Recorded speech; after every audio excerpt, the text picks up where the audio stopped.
Zinna! All right. Any of you suckholes want to come up here and knock me off? Oh, shit. I think that I am familiar with the fact that you are going to ignore this particular problem until it swims up and bites you on the ass. I know you've deceived me, now here's a surprise. You're gonna eat lightning and you're gonna drop thunder. I know that you have, 'cause there's magic in my eye. You know, there's really nothing that I despise more, ever, in my whole life. There's nothing that I despise more. There's nothing on this planet and Uranus that I can't stand more than a bully. It boils my blood, pisses me off more than you can even imagine. Somebody who has a physical superiority or even an intellectual superiority or some kind of financial superiority, and they use whatever gift or luck that they have to hurt other people. There's nothing that I hate more than a bully, whether it's a politician or a bureaucrat or somebody that works at the DMV or sometimes all too frequently and unfortunately a cop. This kind of stuff just pisses me off. Or maybe it's a parent. It could be a kid at school. I just don't like bullies, man.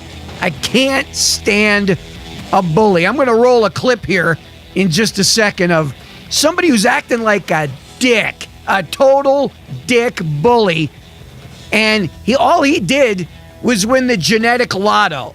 That's all this guy did was win. He was born at the right place at the right time, didn't earn a damn thing, and he got lucky. You remember last week when Muammar Gaddafi was mocking Egypt, saying that, first of all, Gaddafi doesn't like Israel. He doesn't like the Jews. And he says that everybody who sides with the Jews, any government, any Arab government that sides with the Jews, they're just a bunch of cowards.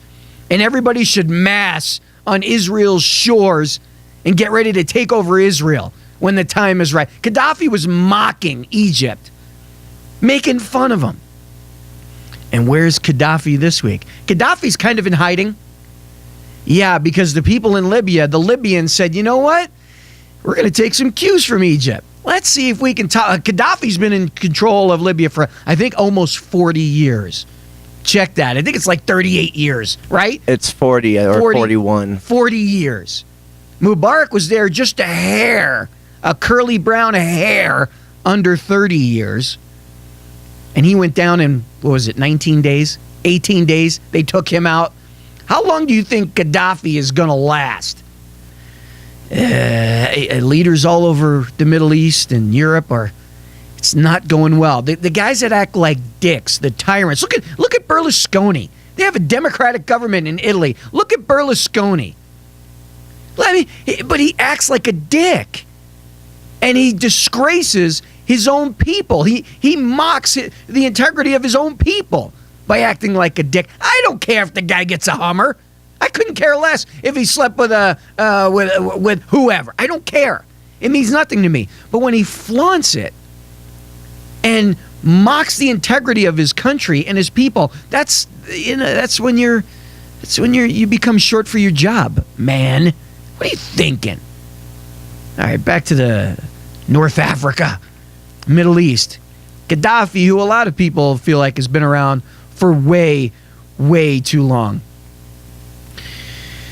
Gaddafi's son was on TV yesterday, I think it was, saying that you think it's bad now because they're revolting in the streets of Libya.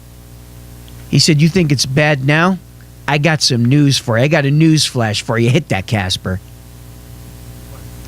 We ask now, as a final solution, before it's too late, 5 million people will take arms. We're not Egypt, we're not Tunisia. We will all have weapons. Everyone has access to weapons. Instead of crying over 84 killed people, we'll be crying over thousands. Blood will flow, rivers of blood, in all the cities of Libya. Really? And you will emigrate from Libya. Really? because petrol will stop, and tomorrow all foreigners will leave tomorrow, all petrol companies will leave, petrol will stop, and from tomorrow there won't be any petrol, there won't be any money. He's threatening us. We won't find a piece of bread. A piece of bread? Today, in Al-Baida, a piece of bread is a dinar and a half. Next week it'll be 100 dinars. And this is why. There'll be no bread for dinar? There's no bread for dinar. There'll only be bread for lunch. No bread for dinar. Guy's a punk. He's a punk-ass dick, and if he stepped foot in a place where they could get a hold of him, they'd whip his wussy little ass in the street. I'm not kidding, man.